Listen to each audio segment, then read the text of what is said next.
Good morning. This is Father Stephen Kelly from St. John's Church in Detroit. We're continuing our series of daily morning meditations, where we generally look at one or another of the lessons that are assigned for morning or evening prayer, what is known as the Daily Office Lectionary. And hooray, today is Sunday. We glorify God by gathering together to worship Him, to hear His holy word read and expounded upon, to gather together as the fellowship of the faithful, to encourage one another, and most importantly, to receive Jesus in the Blessed Sacrament. So I do hope I'll see you today in church, 7:30 morning prayer, 8 o'clock Holy Communion, 10 o'clock Holy Communion, 5:30 evening prayer with the opportunity to receive communion.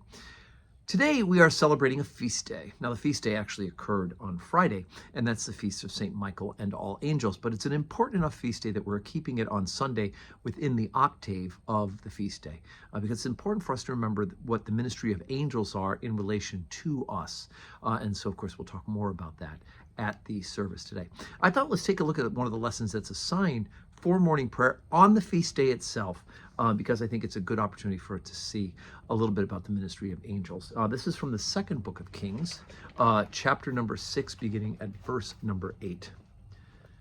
Then the king of Syria warred against Israel and took counsel with his servants, saying, In such and such a place shall be my camp.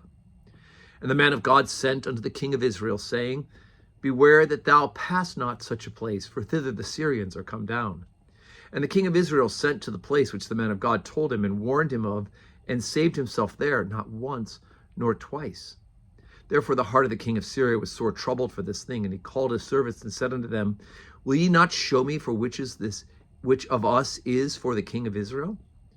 And one of the servants said, None, my lord, O king, but Elisha, the prophet of Israel, telleth the king of Israel the words that thou speakest in thy bedchamber. And he said, Go and spy where he is, that I may send and fetch him. And it was told him, saying, Behold, he is in Dothan.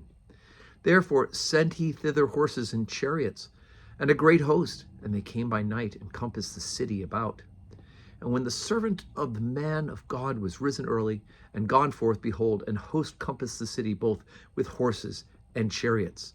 And his servant said unto him, Alas, my master, how shall we do? And he answered, Fear not, for they that be with us are more than they that be with them. And Elisha prayed and said, Lord, I pray thee, open his eyes, that he may see. And the Lord opened the eyes of the young man, and behold, the mountain was full of horses and chariots of fire round about Elijah.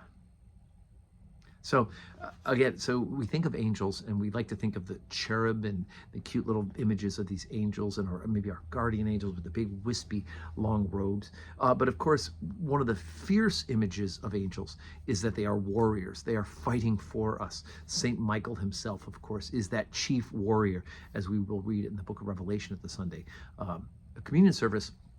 I talk about how there was a war in heaven and Michael and his angels. So the word Michael literally means one who is like unto God.